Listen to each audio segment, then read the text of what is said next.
انواع الرجاله اللي ما ينفعش ترتبطي بيها لاي سبب كان. اخر نوع ده اخطر نوع فيهم، الراجل البخيل. وده هتلاقيه بيفاصل في اي حاجه في حياتك. لو خارجين خروجه هيفاصل معاكي في المبلغ اللي هتدفعوه، لو جابلك هديه هيختار لك الهديه الارخص، لو بتحاسبوا في مكان انتوا قاعدين فيه مع بعض مش بعيد يخليك انت اللي تحاسبي. والشخص ده بيكون بخيل المشاعر كمان، فما تقربيلوش.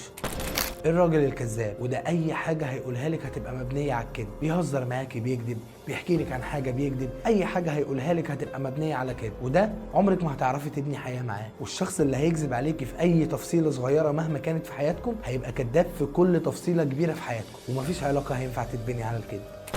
الراجل العنيف والمتحكم، الشخصية دي دايما عايزة تفرض رأيها بالقوة، وممكن يوصل معاه الأمر المادي الإيد. تلاقيه دايما بيتحكم في كل تصرفاته، أي قرار بتحاولي إنك تاخديه هتلاقيه دايما فارض رأيه عليك، ويا ريته بيفرض رأيه ده بالحب، ده بيفرضه بالقوة وبالعنف. الشخص ده مش هيريحك، ابعدي عنه.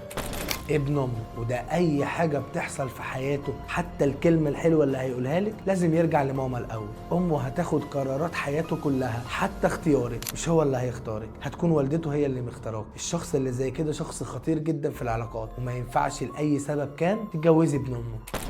الشخص الخاين، وده هيخليكي تفقدي ثقتك في نفسك، وخصوصا الخاين البجح ده مش بس هيخليكي تفقدي ثقتك في نفسك، ده هيخليكي تحسي ان انت اللي وحشه وان انت اللي غلطانه وانك تستاهلي اللي حصل فيكي. لو قابلتي الشخص ده ابعدي عنه. الراجل الحقود والغيور منك، وده هتلاقيه دايما بيقلل من اي حاجه انت بتعمليها ناجحه، دايما عايز يشوف نفسه احسن منك، مش هيتقبل فكره ان انت ممكن تبقي احسن منه، وعمره ما هيسقف لك على حاجه حلوه انت عملتيها، دايما هيبقى شايف نفسه اقل منك، وده هيعود عليكي بالخراب. ما تقربيش منه. الراجل المستغل، وده اللي بيستغلك ماديا او عاطفيا وبيستنزفك وبيستغل اي حاجه تخصك، بيستغل ان انت طيبه، بيستغل ان انت عندك عيله كويسه، بيستغل ان اهلك محترمين، بيستغل ان انت في شغل كويس، بيستغل اي حاجه مميزه في حياتك علشان يوصل لاهدافه هو. الشخص ده لازم تبعدي عنه.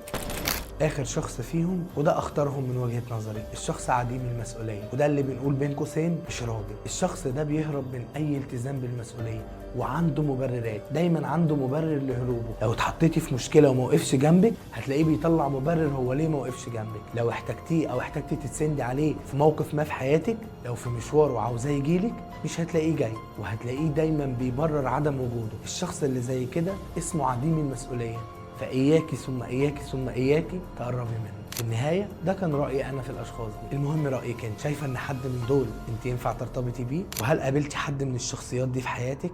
لايك للفيديو واكتبي لنا رأيك في تعليق.